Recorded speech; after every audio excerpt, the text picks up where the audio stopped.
예, 여러분 안녕하십니까.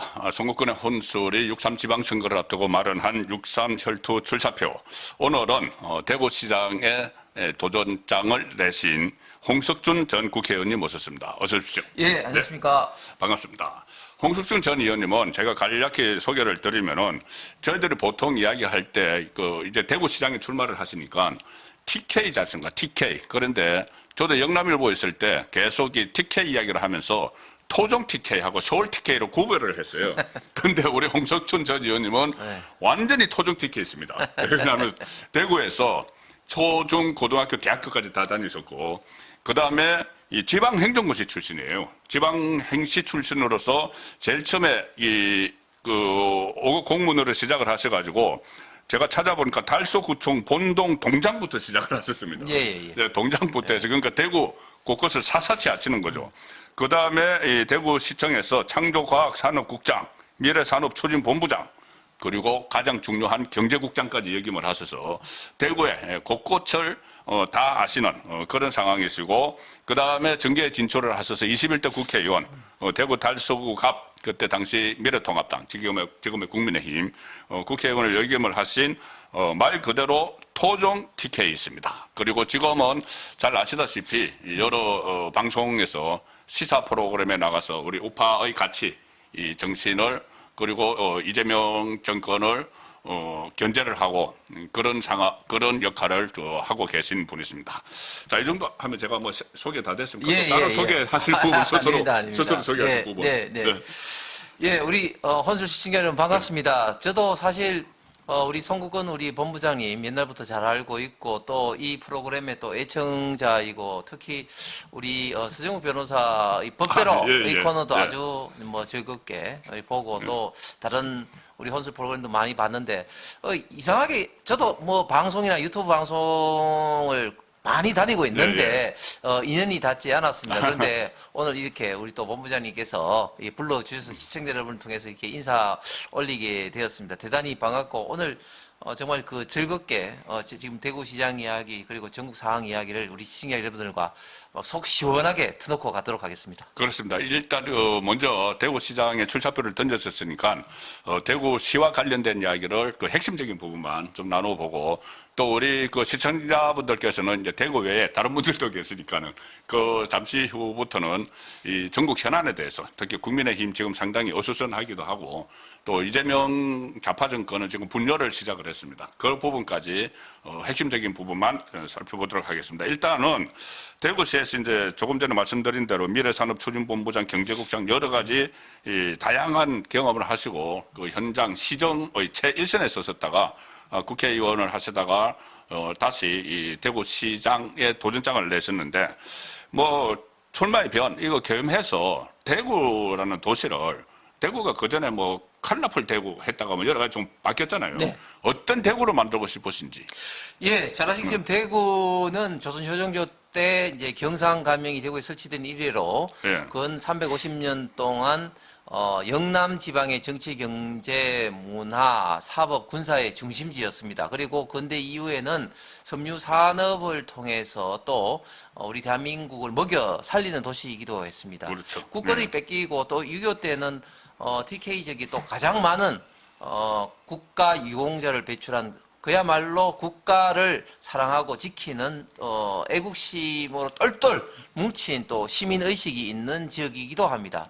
그리고 뭐 그 전으로 해서 국제보상운동공원이라든지 또 2.18 민주운동 등등등 2.28 등등등 국가가 위기 빠질 때마다 강력한 그런 어떤 국가를 구하기 위한 어떤 노력을 해왔었는데 어느 순간 TK 지역이 굉장히 좀 경제적으로 좀 어려워졌습니다. 그것은 섬유산업이 80년대부터 중국과 인도가 본격적으로 대두되면서 중화공업, 자동차공업 그리고 전자공업으로 산업이 재편될 때 그런 어떤 산업 정책의 좀 흐름을 제대로 타지 못하면서 2000년대를 좀 맞이했고 IMF를 거치면서 대구의 주력인 건설, 섬유산업이 휘청 거리기도 했습니다. 특히 대구 경북 지역이 사실은 정권을 많이 잡았지 않습니까? 그럼요. 그런데 박정희 정권 때, 박정희 대통령 때, 뭐 포항의 철강이라든지 구미의 전자산업 이외에는 사실은 우리 지역이 정권을 잡았을 때나 그렇지 않았을 때나 별로 정권적 혜택을 못 받습니다. 그렇죠. 예를 들면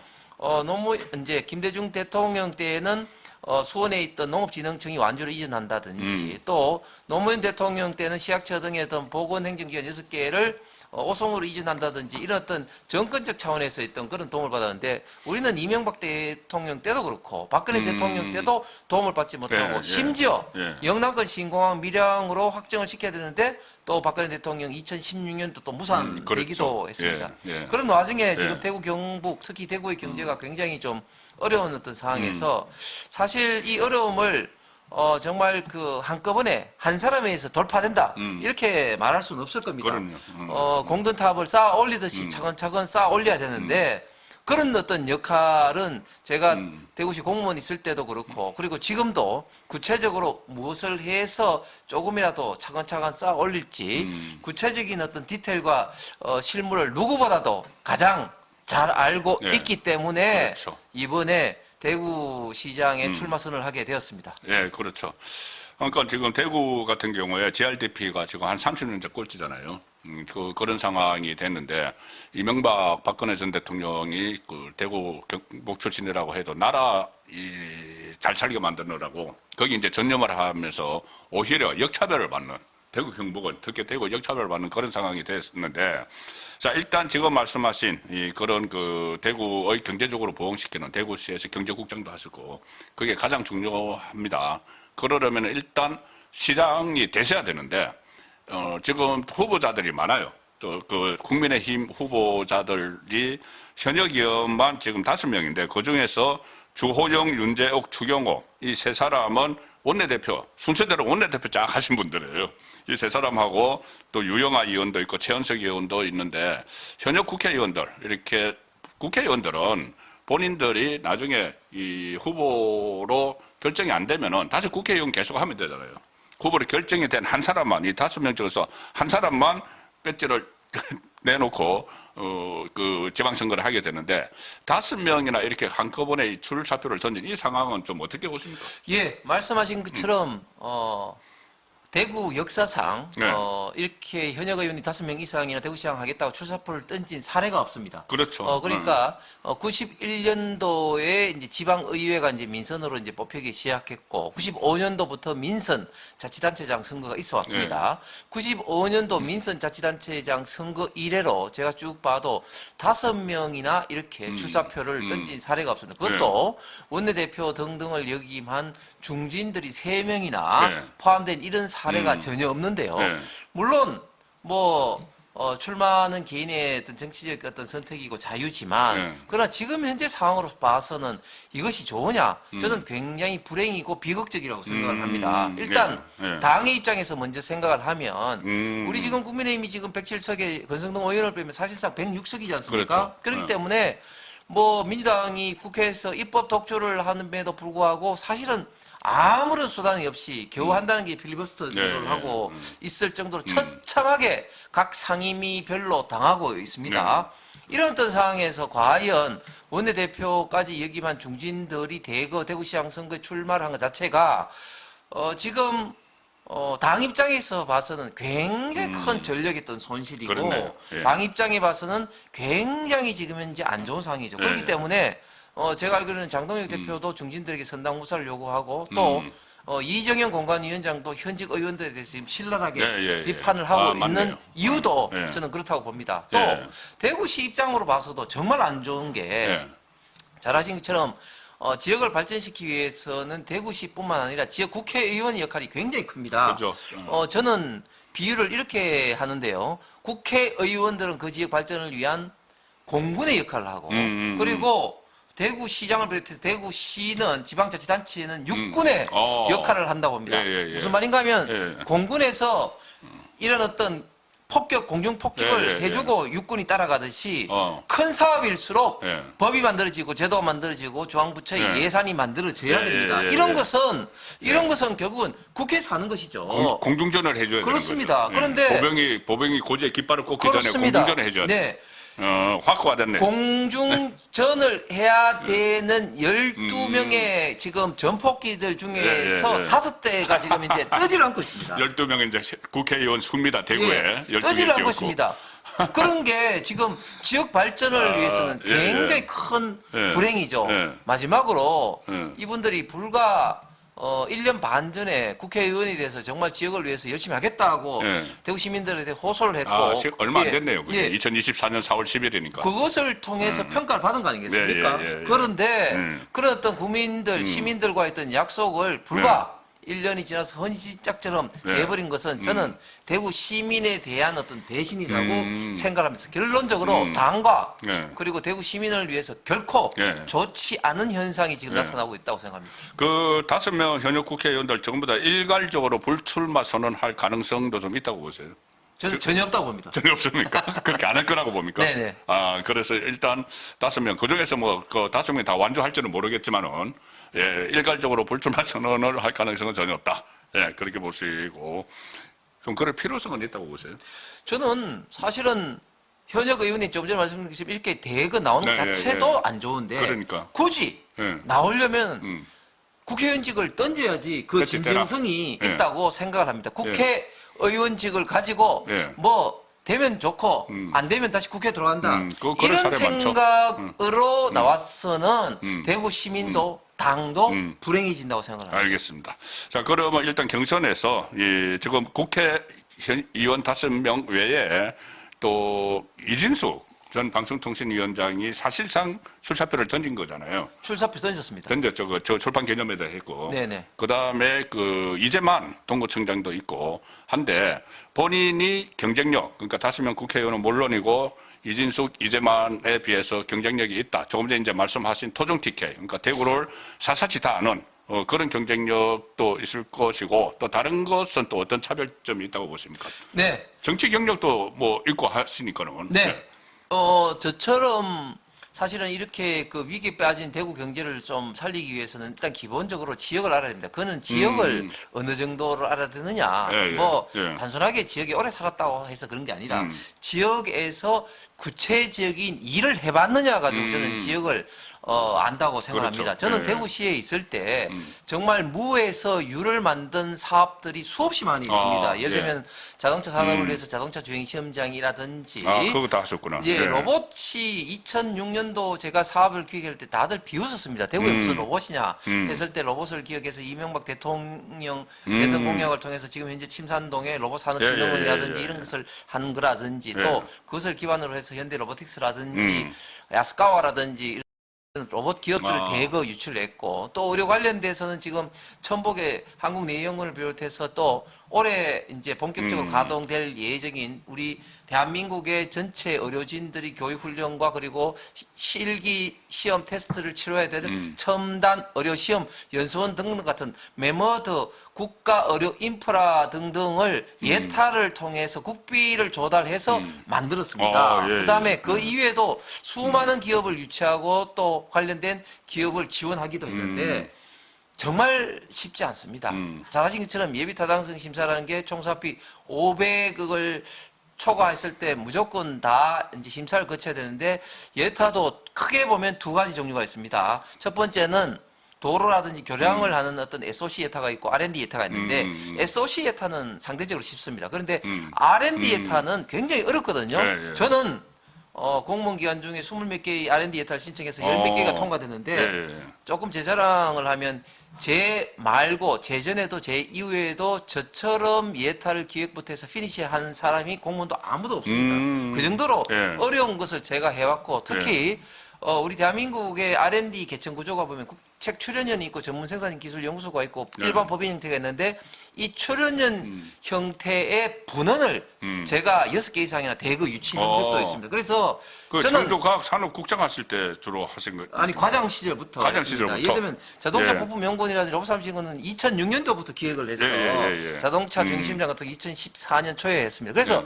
생각을 해보시면 20년 전에 시장이 시킨 것도 아니고 부시장이 시킨 것도 아니고 제가 대구 발전을 위해서 각 해당 분야의 기업가 전문가 교수님들하고 해서 이런 분야 이런 걸 해야 된다 이렇게 해서 고민을 해서 계획을 세우고 재원을 조달하기 위해서 예타를 통과시키고 이런 것을 한 사람은 사실상 거의 없습니다. 그런 어떤 실무적 경험과 일을 해본 경험, 그 다음에 또 의정 활동을 해본 경험, 또 지금 현재 우리 성국원 우리 대표님, 본부장님도 너무 열심히 우리 대한민국을 위해서 지금 싸우고 계시지만 저처럼 이렇게 우파 보수 진영을 입장을 대변해서 방송에서 그리고 현장에서 싸운 사람이 전직 국회의원 중에서 있느냐.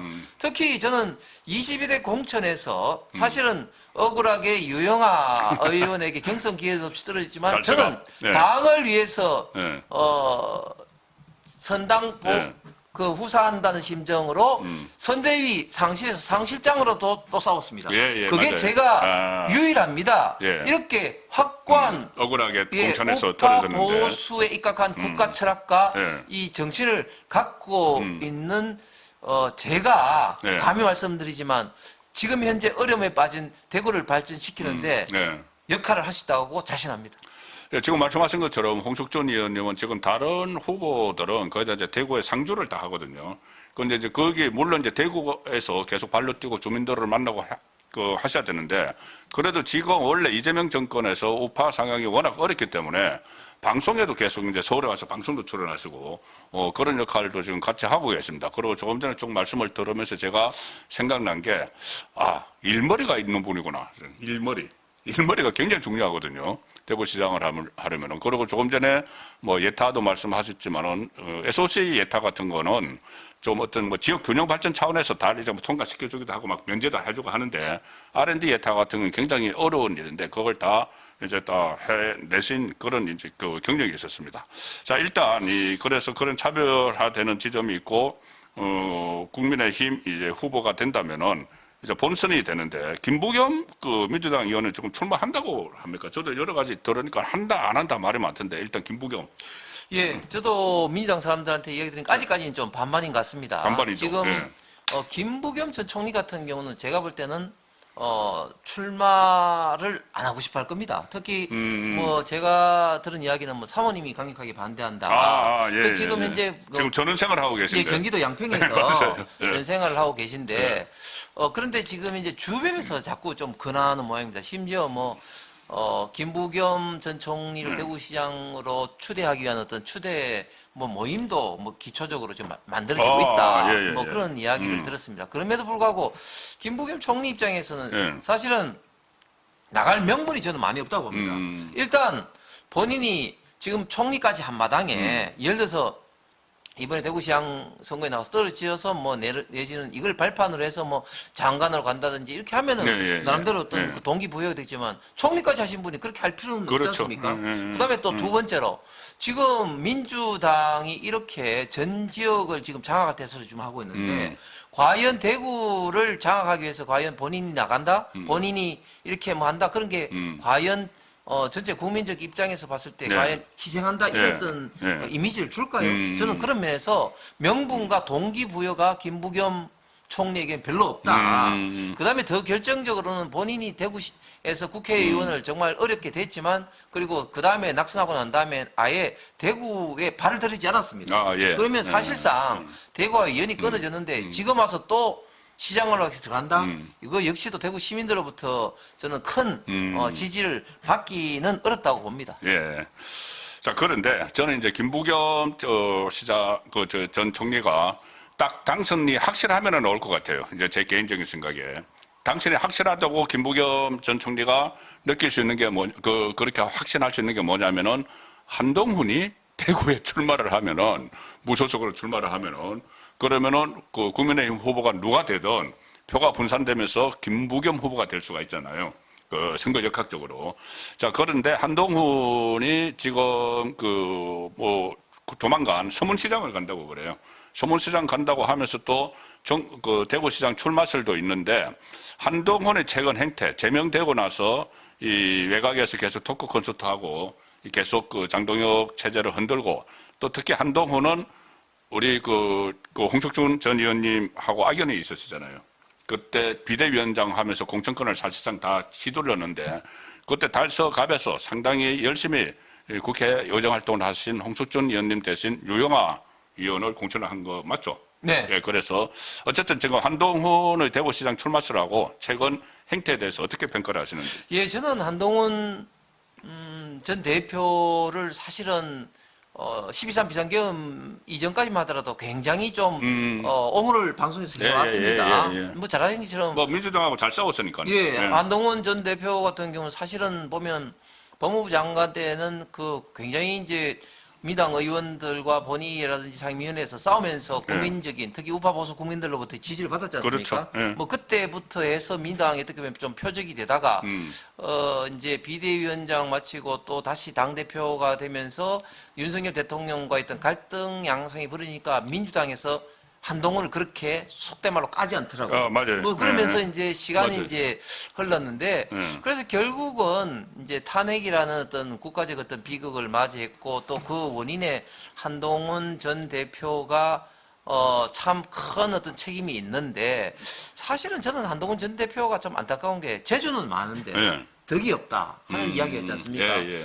그러니까 무슨 말인가 하면 너무 일단 기본적으로 조급한 것 같아요. 재성박덕. 네, 일단 22대 총선에서 패배하고 난 다음에 좀 예. 쉬어야죠. 예. 그때 당시에 정말 저도 그런 이야기를 많이 했는데 좀 쉬고 한 1년 동안 미국에 갔다 와서 하면은 지금쯤 아마 한동훈을 사람들이 찾죠. 예, 엄청나게 찾을 겁니다. 그리고 여전히 윤석열 정부일 거고.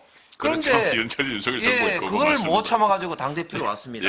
예. 자, 그 다음에 당 대표가 되면서 이제 윤석열 전 대통령과 갈등이 벌어지고 하면서 12.3 비상계엄을 했는데 사실 그때도 참았어야 되는 겁니다. 예. 그런데 비상계엄 하자마자 이거야말로 뭐 반헌법이고 내란이고 내란 자백이고 예. 하면서 사실은 민주당에 이제 동조를 하면서 이제 탄핵에 앞장서는 그런 어떤 모양새를 예. 보여왔는데 그래서 결국은 탄핵이 되고 또 대통령 선거에서 이제 이재명 정권이 탄생하게 되면 사실은 거기에 대해서 가장 큰 책임이 있잖아요. 예. 그런데 그 이후에도 보면은 지속적으로 지금 이제 장동혁 대표 체제를 흔들고 있고 심지어 거의 뭐 장동혁 대표 체제가 물러나고 지방선거에서 지기를 바라는 기우제라도 지내는 것처럼 한동훈과 친한계들이 활동을 하고 있습니다. 저는 그런 것들이 참 이 당내 상황으로 봤을 때는 정말 참 있을 수 없는 일이고 이게 결국은 한동훈이라는 정치인이 좀 크고 장기적으로 봤을 때는 본인의 어떤 기반을 스스로 깎아먹는다고 봅니다. 저는 예를 들어서 우파하고 좌파하고 비교했을 때 특히 이번 22대 제가 대선 때 제가 한번 그 주요 정치인들 페이스북을 쭉 봤습니다. 그런데 좌파 쪽은 보면 예를 들면 뭐 박용진이라든지 사실은 이재명과 별로 사이가 안 좋은 사람들도 다 이재명 관련된 맞아요. 뭐 선거 운동 페이스북 하고 막 그렇게 해요. 뭐 그 박용진 같은 경우는 비명 행사 당한 사람입니다. 그렇습니다. 그런데 우리 쪽은 보면 특히 한동훈 계 쪽을 보면요. 방송은 말할 것도 없고 우리 법무장님도 방송 출연을 많이 하시니까 제가 방송에 나와서 진짜 속으로 눈물을 많이 흘린 게 예를 들면 4대 4로 돼 있고 우리는 저하고 뭐 친한계 패널이 있으면 민주당보다 친한계 패널이 더 공격합니다. 그러니까 이제 그 방송할 때 그 시사 프로 할 때 보통 4명이 가잖아요. 그러면 이제 앵커가 있고 좌파 2명, 우파 2명인데 좌파들은 똘똘 뭉쳐 있는데 우파는 친한계는 오히려 좌파하고 같은 그 논조로 이야기를 할 때가 있어요. 좌파보다 더 할 때도 많습니다. 예. 제가 지금도 기억이 생생한 게 예를 들면 12.3 비상계엄 직후에 이제 모방송에 나가서 이제 그 막 그때 뭐 가짜 뉴스가 막 뭐 난무를 했지 여러 가지 않습니까? 있었죠. 예, 그래서 그런 어떤 가짜 뉴스가 저는 비유를 전장에 좀 포연이 좀 깔아앉으면 이제 진실이 드러날 거다 이야기를 하면서 우리 대한민국은 삼심제를 채택하고 있고 무죄 추정의 법치주의를 기반으로 하고 있기 때문에 너무 단정적으로 이렇게 얘기해야 된다. 이렇게 당연한 원론적인 입장을 이야기했는데 민주당 패널은 그렇다 치더라도 옆에 있는 친한계 패널이 하는 이야기가 우리는 더 엄격해야 되기 때문에 더 엄하게 윤석열 전 대통령 공격 네. 이런 식으로 나가는 겁니다. 그러니까요. 예. 야, 저는 그런데 좌파 패널이 그런 식으로 이야기하면 맞받아치고 하겠는데 우리 우파 쪽 패널끼리 막 싸우는 모습이 그것도 좀 국민들한테 그렇습니다. 예. 안 좋은 시각을 볼까 봐 별로 이야기 안 하는데 어쨌든 눈물을 많이 흘렸는데 예. 그런 방송뿐만 아니라 예. 페이스북이나 이런 데를 보더라도 예. 제가 깜짝 놀라는 게 신재호라든지 김종일 이런 사람들 보면 예. 대선 기간 동안에 이재명 민주당 정권 비판한 건 거의 없습니다. 예. 예. 기껏 하는 게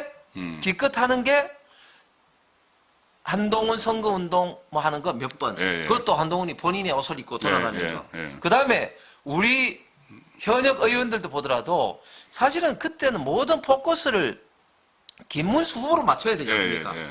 본인의 선거운동하는 걸 포스팅을 계속합니다. 맞습니다. 이런 예. 식으로 되니까 우리가 어떻게 선전선동해서 그리고 이 정치 전쟁에서 이길 수가 있겠습니까? 예. 그런데 한동훈 진영에는 지금도 보면 민주당보다는 끊임없이 장동혁 체제를 흔들려고 예. 하고 있다. 예. 예. 저는 이런 것들이 굉장히 우파 보수 국민들로부터 결국은 신뢰를 잃고 비판을 받을 수밖에 없는 행태를 보이고 있다고 생각을 합니다. 예, 지금 이제 말씀하신 게 저도 정말 와닿는 게 그 한동훈 같은 경우는 일단 뭐 당원 게시판 문제 이런 걸 다 놔두고라도 그때 그 비상계엄이 발생을 했을 때 거기에 대해서 다른 방법을 찾지를 않고 바로 이것은 내란 자백이다 하면서 탄핵으로 몰고 갔어요.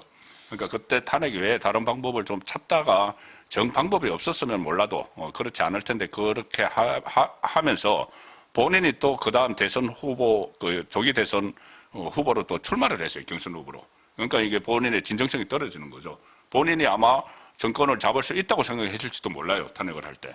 그리고 그것도 그렇지만은 대선 때 지금 말씀하신 것처럼 사실상 자기 그 홍보를 하러 다니고 자 그런 상황이고 지금 그 이후에도 대선에서 지고 나서도 계속 현 체제를 장동혁 체제를 비롯해서 특히 친한계 패널들이 계속 이제 보수 진영을 흔드는 그런 상황이 됐는데 저는 이 지난 대선 때 좀 어려운 상황이었어도 잘하면 이길 수 있었다고 본 게 있어요. 뭐냐면은 그때 한덕수 전 총리가 좀 적극적으로 띄워주고 막판에 이제 그런 일이 있었지만은 뭐 지원 요새도 해주고 그때 그 참모들이 한덕수 쪽 참모들이 지원 요새 하라고 막 고언을 해도 안 했거든요. 그런 상황이 있었고 또 한동훈 제대로 선거 유세 안 하고 그 친한계 패널들도 그렇고 그 다음에 또 이준석은 끝까지 이제 완주를 하고 이런 것들이 겹쳤는데 홍주표 전 대구시장. 이 전 대구시장은 아예 그때 저 하와이 갔다가 그 다음에 돌아와서 계속 이제 참모를 끼얹는 그런 발언들을 했는데 홍준표 전 대구시장일 때 국회의원이 있었나요? 그렇습니다. 예, 그러면 홍준표 시장을 그러고 나서 지금 최근까지 행태 이거는 좀 어떻게 평가하십니까? 예, 홍준표 시장은 제 그 개인적으로 본다면 제 집안 사람이고 남양홍과 예. 몰랐습니다. 예. 일족인데 제가 학렬이 더 높습니다. 제가 남양홍과 그 32대 종자 학렬이고 예. 종순표 이렇게 내려가거든요. 표자 예. 학렬이라서 제 손잡벌인데 그냥 준엄하게 꽂아줄 수 있겠네. 그래서 홍준표 시장의 사례를 보면 참 너무나 안타깝습니다. 일단 예. 기본적으로 본인은 정말 우리 대한민국의 우파 보수 정치인으로서 참 큰 어른 아니겠습니까? 그럼요. 예. 국회의원 5번에 그 당대표만 하더라도 2번이나 또 예. 그다음에 대선 후보도 2번 하셨고 경남지사에 대구시장을 했기 때문에 정말 이런 어떤 이력은 이런 화려한 이력은 앞으로도 잘 가질 수가 없는데 이런 큰 어른이 정말 우리 대한민국의 운명을 정말 그 좌지우지하는 결정적인 시점에 예. 도와주기는 그러니까. 커녕 찬물을 계속 예. 범하고 오히려 결과적으로 이재명을 이롭게 했죠. 예. 그 하와이에 가가지고 가만히 있기라도 했으면 다행인데 끊임없이 페이스북에 비판했지 맞아요. 않습니까? 예. 윤석열 전 대통령을 비판했고 또 그 국민의 힘에 대해서 비판적인 그런 어떤 페이스북을 계속해서 예. 했습니다. 그런 것들이 결국은 결과적으로 이재명이 당선되는데 저는 도움을 줬다고 생각하는데 과연 홍준표 시장이 이런 어떤 행동을 하는 것이 본인을 위해서도 저는 정말 결정적인 패착이었다고 봅니다. 앞으로 홍준표 시장 우파 보수 진영 내에서 재기할 수 있겠습니까? 어렵죠. 그다음에 또 대구시장 입장에서도 그렇습니다. 홍준표 시장이 저는 대구시장 할 때 사실은 기대가 많았습니다. 왜냐하면 지금까지 역대 대구시장 중에서 가장 정치적 이력이 화려한 거물이었죠. 그렇네요. 예. 그다음에 또 두 번째는 대구시 같은 재정이 약한 지방 정부는 어느 중앙정부, 어느 성향의 중앙정부가 있느냐가 결정적입니다. 예, 예. 그래서 예를 들어서 이명박 대통령 때라든 이럴 예. 때는 제가 아까 말씀 예타를 따는 게 예를 들면 한 10이라는 어떤 노력을 했으면 됐지만 문재인 정부라든지 좌파 정부 때는 100이라는 노력을 해도 안 됩니다. 그렇죠. 그렇기 때문에 중앙정부가 어떤 정부에 따라서 있는데 그때 중앙정부가 어느 정부입니까? 윤석열 정부입니다. 그리고 제가 당시 윤석열 후보 1번 지선하면서 대구경북 선대본부장도 했고 또 인수위원도 하면서 네. 국정과제, 대구경북의 국정과제를 직접 만들었습니다. 아, 예, 예. 그렇기 때문에 누구보다도 사실은 좋은 환경을 당시에 홍준표 시장이 갖고 있었는데 속된 말로 그렇게 좋은 환경, 차려진 밥상을 발로 걷어찼습니다. 대표적인 사례 한두 가지 말씀드리면 예를 들면 지금 대구시청이 있는 상격동 네. 옛날 경상북도 도청 부지에 제가 문체부, 문화부 당시에 차관 국장하고 싸우면서까지 국립근대미술관과 뮤직 컴플렉스 한다고 해서 국정과제로 집어넣었습니다. 네네. 그런데 그걸 난데없이 로케이션을 상격동에서 하원으로 옮기는 통에 문화부가 반대했습니다. 왜? 상격동 부지는 문화부 부지였기 때문에 문화부 입장에서는 건물만 지어서 운영하면 됩니다. 그런데 하원, 대구교토수 자리는 기재부 부지이기 때문에 땅부터 매입을 해야 됩니다. 그래서 문화부 입장에서는 어차피 부처 실링 예산이 제한되어 있는 상황에서 당연히 애초에 계획도 그렇고 상격동에 있어야지 옮길 이유가 전혀 없죠. 그래서 2년 반 동안 대구시가 밀고 당겨하다가 결국은 대구시가 항복해서 다시 원위치 됐는데 비상계엄이 뻥 터져버린 거죠. 네. 이런 식으로 차리던 밥상도 홍준표 시장이 걷어찼다. 그래서 참으로 참 대구시장으로서도 안타까운 네. 그런 결과가 처리되었습니다. 예. 그러니까 홍준표 시장이 그전에는 저 경남도지사 할 때도 또 한 번 도지사직 던지고 그때 뭐 또 대권에 나간다고 했었고 이번에도 그때 대표 나간다고 했었네요. 어쨌든 경남도지사직도 한 번 던졌고 이번에도 또 대구시장직을 던지고 또 대선 그 후보 그 경선에 출마를 하고 했었는데 대구시정이 굉장히 좋은 그걸로 인해서 여러 가지 차질이 많이 생긴 것 같아요. 지금 말씀하신 것처럼. 그래서 그 대구시정을 좀 정상화하는데 이 대구시에서 오래 근무를 하신 그 홍축준 전 의원님께서 상당히 좀 역할을 할 수 있다는 생각을 하게 됩니다. 예, 일단 대구시와 관련한 시장 선거와 관련한 얘기는 여기서 이제 일단 그 마무리를 하고 자 지금 조금 전에도 여기 저희 방송에 콘술 TV에 오시기 전에 국회 방송에 출연을 하셔서 전국 현안과 관련한 여러 가지 그 이야기들을 많이 하십니다. 그 우파의 이 가치를 살려나가면서 그래서 지금 조금 전에 나온 뉴스가 이겁니다.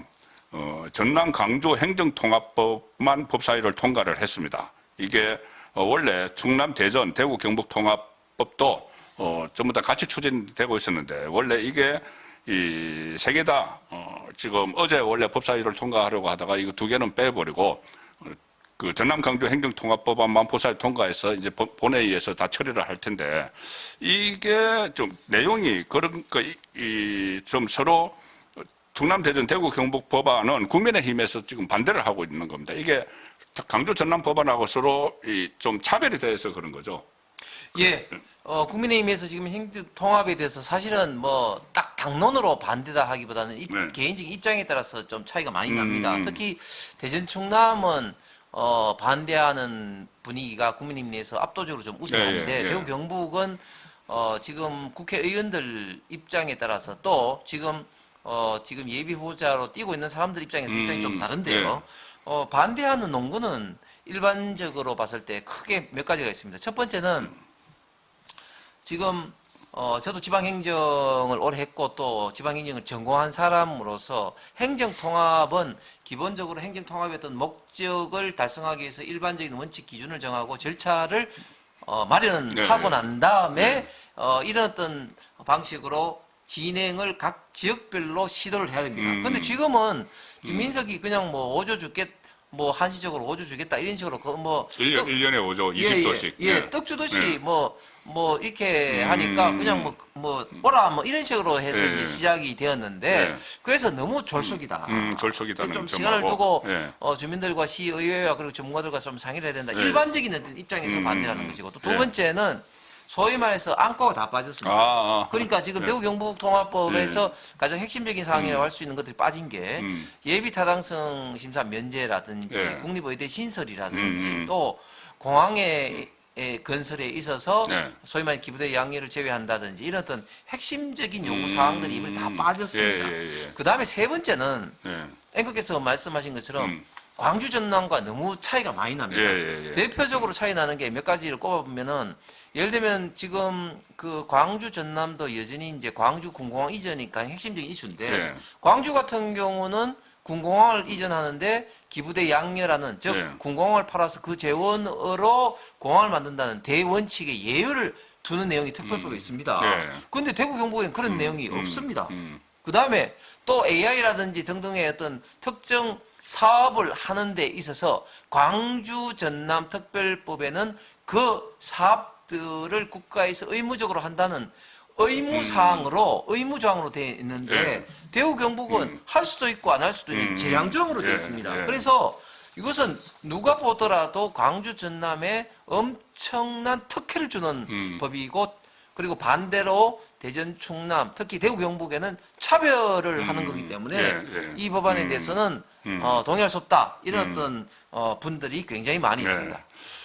제가 지금 그 이강덕 전 포항시장 지금 경북도지사 출마를 한 이강덕 후보 쪽에서 만든 대구 경북 그리고 전남 광주 행정통합특별법안 비교 여기 보면은 막 서로 이제 차별이 돼 있는 그 표를 가지고 있는데 이 표 안 보시고도 전부 다 줄줄줄 말씀을 하시네요.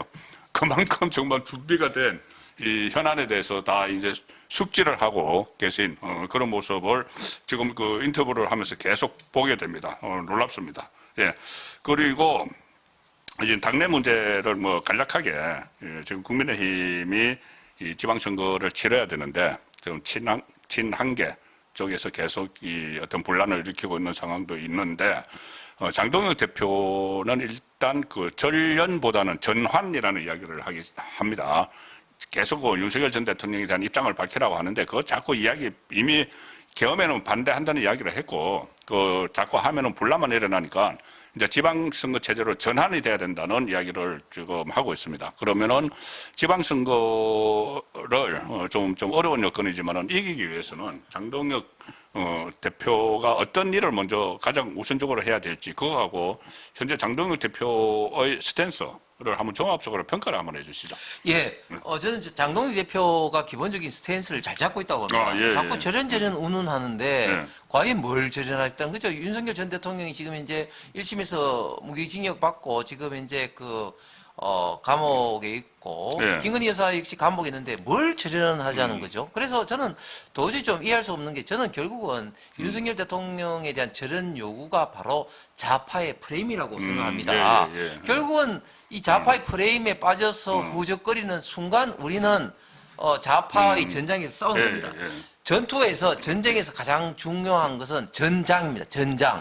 자, 우리가 프랑스, 영국 그 100년 전쟁에서 큰 전투가 몇 번 있었는데 그중에 가장 또 유명한 전투 중에 아젠쿠르 전투가 있었습니다. 1451년에 있었는데요. 그때 당시에 영국의 주력은 장궁병 그러니까 멀리 활을 쏴을 수 있는 궁병이었고 프랑스의 주력은 그때 이제 프랑스에서 전쟁이 일어났기 때문에 기병이었습니다. 그래서 객관적인 전력에서는 프랑스가 우세하다 봤죠. 그래서 기동성이 있으니까. 그래서 당시에 헨리 5세는 전장을 좀 약간 땅이 진흙에 잡았습니다. 그리고 비가 왔습니다. 그래서 그곳에서 전투가 벌어졌는데 기병이 그 진흙판에서 허우적허우적 그럴 때 멀리서 장궁병 화살세를 통해서 예상외로 영국군이 헨리 5세가 이끄는 잉글랜드 군이죠. 잉글랜드 군이 대성을 거두었습니다. 그만큼 전쟁에서는 어떤 전장 로케이션에서 싸움을 하느냐가 굉장히 중요합니다. 저는 전장과 같은 역할을 하는 것이 정치에서는 프레임이라고 봅니다. 자, 그런데 우리가 이 윤석열 저런 여부에 대한 프레임이 좌파가 만드는 프레임. 우리는 어떤 프레임으로 싸워야 됩니까? 우리는 지금 이재명의 이런 사법 리스크를 피하기 위한 법치주의를 파괴하는 프레임, 그리고 부동산이라든지 환율 문제라든지 이런 어떤 민생의 프레임을 가지고 싸워야 됩니다. 그런데 좌파의 프레임이 자꾸 빠져서 우리가 유리한 프레임으로 옮겨가지 못하는 것이야말로 네. 정말 해당입니다. 네, 정말 그렇죠. 네. 우리가 지방선거에 질 수밖에 없는 그런 어떤 프레임이라고 보고, 저는 장동희 대표가 전환이라고 하는 이유도 빨리 프레임에서 벗어나자, 그렇죠. 이런 어떤 프레임 전환이죠. 입장이기 때문에 네. 일단 기본적인 스탠스는 맞다. 네. 그다음에 두 번째는 그럼 구체적으로 어떻게 해야 될 것이냐. 저는 이 문제가 참으로 좀 안타까운데, 장동희 대표도 방향은 잘 잡았지만 그러나 이런 어떤 전술에서는 지금 현재 계속 취해서 좀 시기가 좀 늦었어요. 무슨 말인가 하면 예, 예. 당 대표가 되고 난 다음에 당을 개혁 혁신하기 위한 드라이브를 강력하게 걸었어야 됩니다. 그러면 어떤 식으로 당을 개혁하고 혁신해야 되냐? 결국 저는 지금 우리 정당이 계속해서 지는 이유는 신상 필벌에 입각한 공정한 평가와 그 공정한 평가가 기초가 된 공정한 경쟁이 이루어지지 않고 있어서 우리가 지고 있다고 봅니다. 예, 무슨 말인가 하면, 예. 자, 신상 필벌에 입각해서 사실 그동안 당을 위해서 희생헌신한 사람들 많습니다. 많죠. 그런데 어느 순간 보면 희생한 헌신한 사람들은 어디 가고 소위 말해서 덮보잡들이 낙하산으로 떨어져요. 맞아요.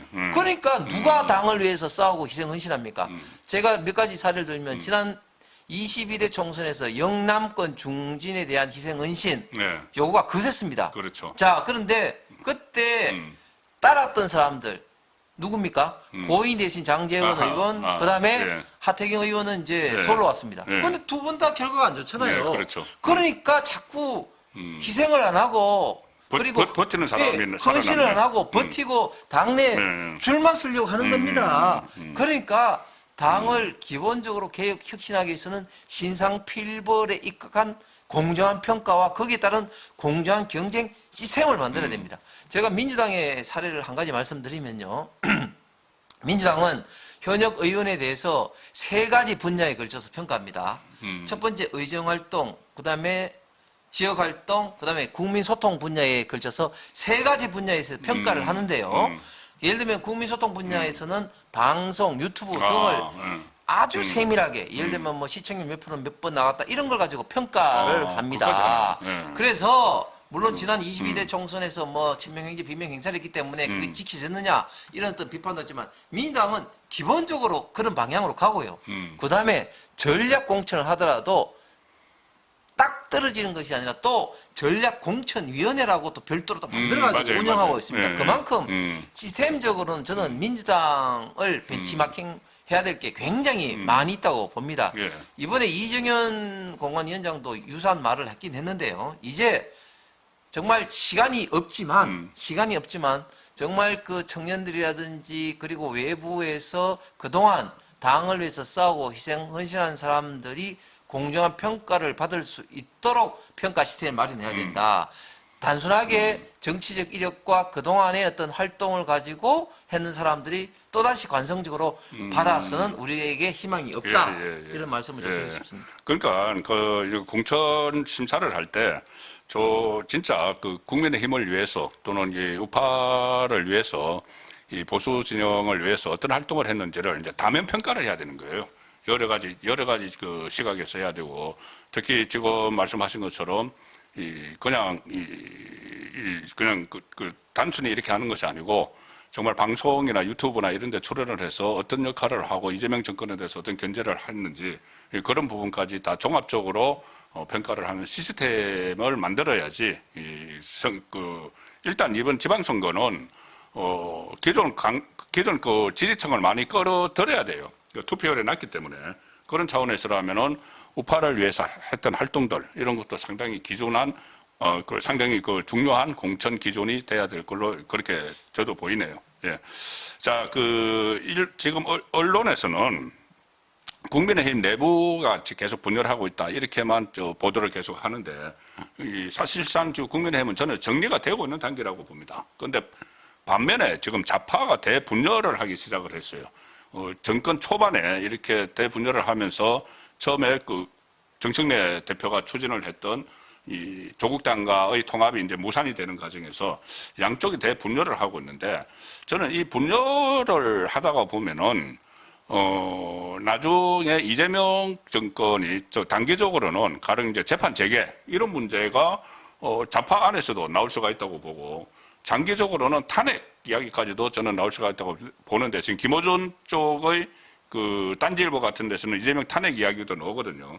좌파의 분열은 지금 그 어떤 이번에는 정치에 저명한 정치 평론가로서 좌파의 분열을 어떻게 보십니까? 예, 원래 그 옛날 그 이야기에 네. 좌파는 분열해서 망하고 우파는 부패해서 망한다는 부패해서 이야기지 않습니까? 망한다. 그만큼 좌파 진보 진영의 어떻게 보면 좀 분열이 어떻게 보면 굉장히 좀 옛날부터 어떤 그 많이 깔려 있는 그렇죠. 어떤 전통이기도 하죠. 그렇죠. 꼭 해왔죠. 예, 왜 그런가 하면 사실은 좌파 같은 경우는 좀 이념 지향이 우파 보수보다는 훨씬 더 강하고 또 이념이라는 게 사실은 운동권 이념에서도 과거에 NLPD기부터 시작해서 지금 현재도 보면은 사실은 뭐 친명 간의 노선 차이는 아주 극명합니다. 특히 이재명 같은 경우는 잘 아시겠지만 운동권 어떤 경력도 없고 그래서 뭐 말이 실용주의지 사실은 이념하고는 그렇게 관계가 없는 사람 아니겠습니까? 그럼에도 불구하고 또 친문 진영은 상대적으로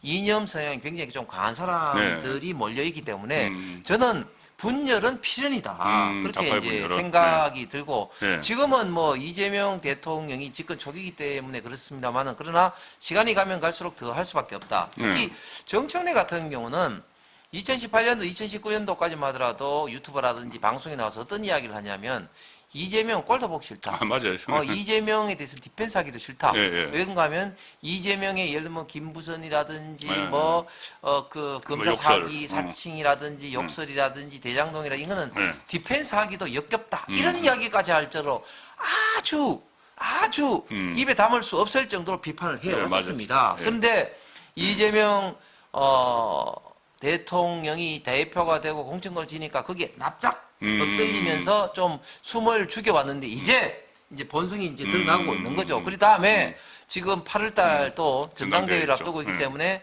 이번 당대표 재선을 통해서 결국은 당대표가 돼서 23대 총선에서 공천권을 잡고 완전히 본인의 어떤 정청래 당으로 만들겠다. 이런 어떤 그런 생각을 갖고 있기 때문에 역대 유례가 없을 정도로 집권 초반기에 이렇게 그렇죠. 강력하게 지금 부딪히고 있는데 그런데 저는 지금까지는 아주 정청래가 1인 1표제부터 해가지고 잘 해왔는데 잘 이겼죠. 이번에 합당 무산을 두고 또 이제 입장이 좀 역전된 것 같습니다. 그런데 결국은 사실은 이제 대통령 입장에서 강력한 카드가 결국은 이제 검찰 경찰권인데 그렇죠. 사실은 이제 경찰 검찰권은 과거에 비해서는 굉장히 좀 약해졌고 근데 지금은 과거에 비해서는 소위 말해서 유튜브라든지 강성시청을 동원할 수 있는 세력들이 굉장히 과거보다는 힘이 세졌지 않습니까? 대표적인 사람이 김어준이었죠. 그렇기 때문에 지금 대통령이 지금 이제 합당을 무산시켜서 다시 이제 입장이 역전됐지만 그러나 정청래 곁에는 김어준, 유시민 같은 강력한 원군이기 때문에 지금부터 정말 일촉즉발 정말 명실상부한 명청 대전이 지금 막이 올랐고 이제 그 전장은 지방선거 그렇죠. 공천권을 두고 지금 이제 붙을 것 같은데 그런데 벌써 제명인의 마을에서 지금 그 정청래가 강퇴를 당하고 됐죠. 그 다음에 하는 제명인의 마을에 하는 이야기가 딴지에서 놀아라 이렇게 딴지에서 이야기하고 놀아라. 딴지에서는 방금 말씀하신 것처럼 이재명 탄핵할 수도 있다 뭐 이렇게 할 정도로 사실은 강성시청 사이에서는 지금도 사실은 엄청나게 지금 싸우고 있는 것 같습니다. 그렇죠. 그래서 이게 이제 끝이 어디까지 갈지는 저희들이 이제 예의주시해봐야 되는 상황인데, 자 마지막으로 저는 국민의힘이 지금 아무리 이렇게 어수선하지만은 하나 좀 딱 잡아야 될 게 있다고 보는데 그 전에 민주당에서 그런 이야기를 했어요. 그 대장동 민간업자들 검찰에서 그 항소 포기를 했잖아요. 항소 포기를 했을 때 이거는 검찰이 수사를 조작해서 그렇다. 그래서 포기한 거다고 하면서 검찰 그 수사에 대해서 이재명에 대한 수사에 대해서 이 국정조사를 해야 된다고 했습니다. 그런데 그때 이렇게 티격태격 하다가 국정조사를 국민의힘에서 하자고 그랬는데 그다음부터 민주당이 발을 빼버렸어요.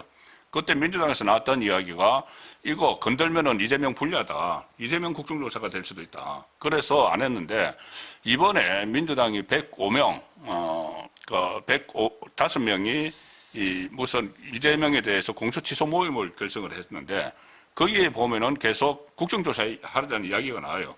저는 국민의힘이 국정조사를 적극적으로 받아들이는 것을 넘어서 제안을 해서 국정조사 전국을 한번 만들 필요가 있지 않느냐, 지방선거를 앞두고. 저는 그런 생각을 하는데, 그래서 뭐, 가령 예를 들어서 이재명을 수사했던 검사들, 뭐, 강백신 검사 지금 대구에 가 있잖아요. 강백신, 뭐, 박상용, 이창수, 이런 검사들도 다 그 정인으로 불러서 그 국정조사를 하면은 그것이 사실상 이재명 재판을, 법정에서 중단된 재판을 국회에서 하는 그런 효과를 낼 수 있다고 보는데 그 부분은 어떻게 생각하십니까? 100% 공감합니다. 사실 아까 제가 말씀드린 것처럼 우리에게 유리한 프레임 전장을 만들었습니다. 예. 대표적으로 유리한 우리 프레임이 이재명 사법 리스크죠. 그렇죠. 이재명 사법 리스크를 듣기 위해서 지금 어떻게 하고 있습니까? 지금 지금 현재도 보면 뭐 그 대법관 정원을 뭐 느리게 뭐 한다든지 또 헌법 소원을 재판까지 포함시켜서 사실상 사심제를 한다든지 그렇죠. 또 법 왜곡죄를 뭐 해서 지금 법사위를 통해서 본회의를 앞두고 있지 오늘 않습니까? 다 통과시킵니다. 예. 그래서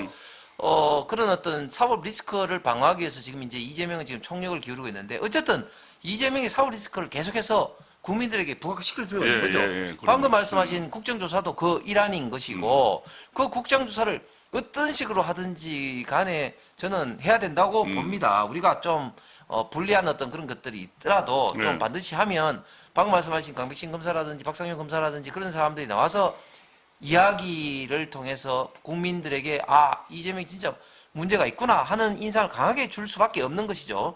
특히 그 공소취소 모임이 지금 현재 민당 의원들 105명으로 구성돼 있고 이 사항에 대해서 유시민조차도 미쳤다 이야기를 하고 있지 않습니까? 왜 공소취소를 해야 됩니까? 지금 이재명의 사법 리스크 중에 대표적인 대북 송금이 지금 이화영 부지사는 이미 대법원에 확정 판결을 받았습니다. 7년 8개월 형 받았죠. 이화영이 당시 경기부지사로 있었는데 저도 지방자치단체 출신입니다만은 부지사가 도지사 모르겠을까요?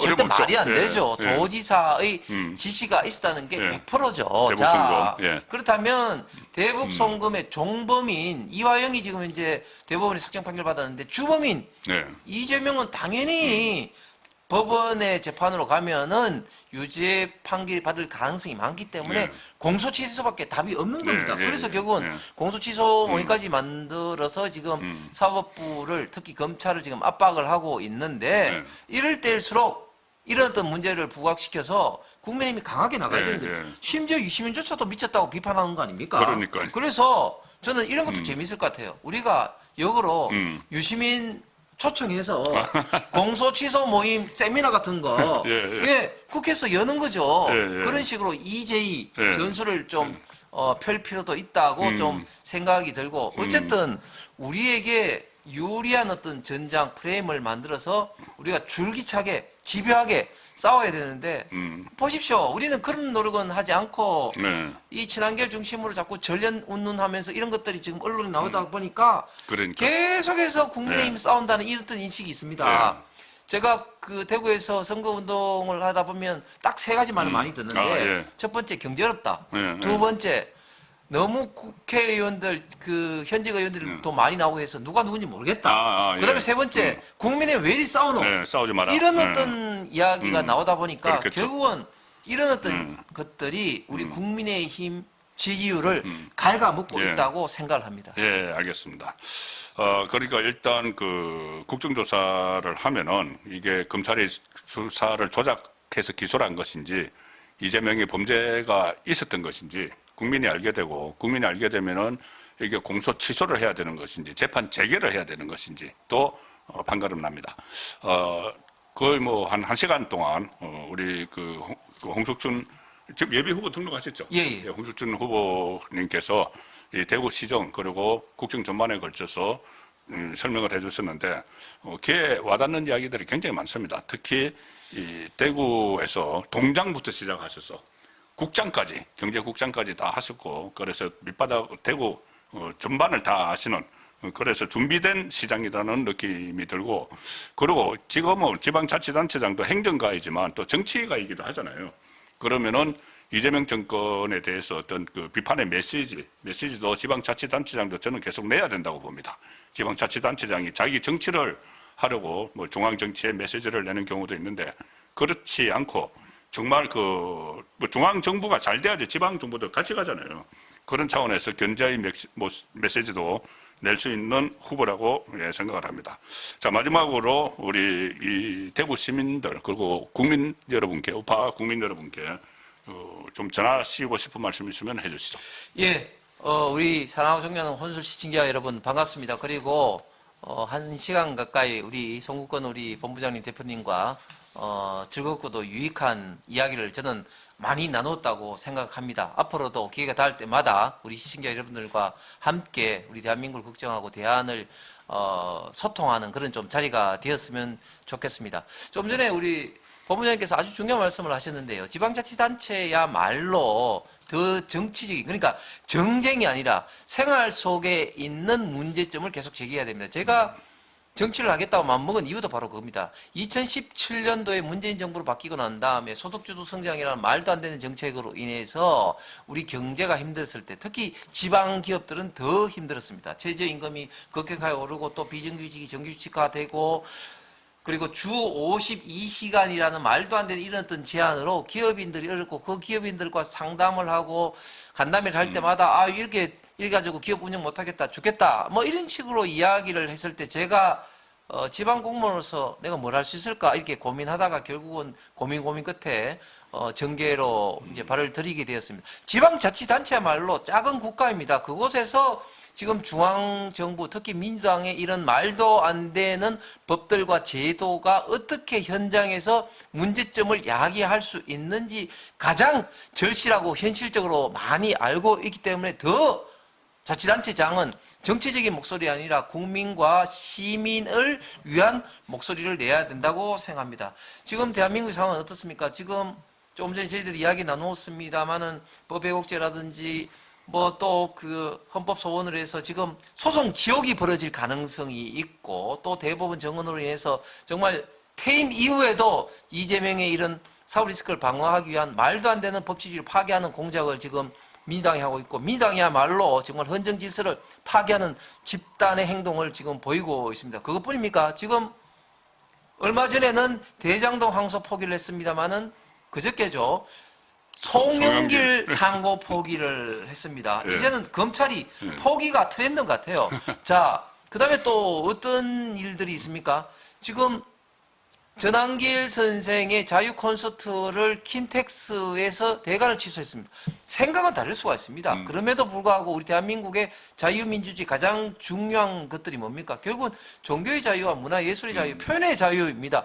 문화예술의 자유를 이런 식으로 짓밟는다? 이것은 자유민주주의를 저는 포기하는 겁니다. 물론 지금 경기지사 같은 김동연 같은 경우도 본인이 개딸들한테 강성 지지자한테 좀 점수를 따기 위해서 킨텍스에 압력을 행사해서 포기를 시키고 있습니다만 상황이 지금 이렇게 우리 대한민국은 사실상 민주당 이재명 정권에 의한 연성 독재 시대로 지금 빠져들고 있는 상황이라고 봅니다. 이럴 때일수록 우리 우파 보수 국민들 특히 국민의힘이 제대로 정신 차려서 제대로 싸우고 견제를 해야 되는 상황입니다. 저는 대구시장으로서 이런 상황은 물론이고 제 고향 대구를 발전시키기 위해서 대구시장에 출사표를 던졌습니다마는 이 시장이란 역할이 저는 이렇게 생각합니다. 첫 번째는 지역 발전이지만 또 두 번째는 지역의 우파 보수 지층의 결집 그리고 관련된 단체들을 육성하는 겁니다. 네. 보십시오. 박원순 시장 같은 경우는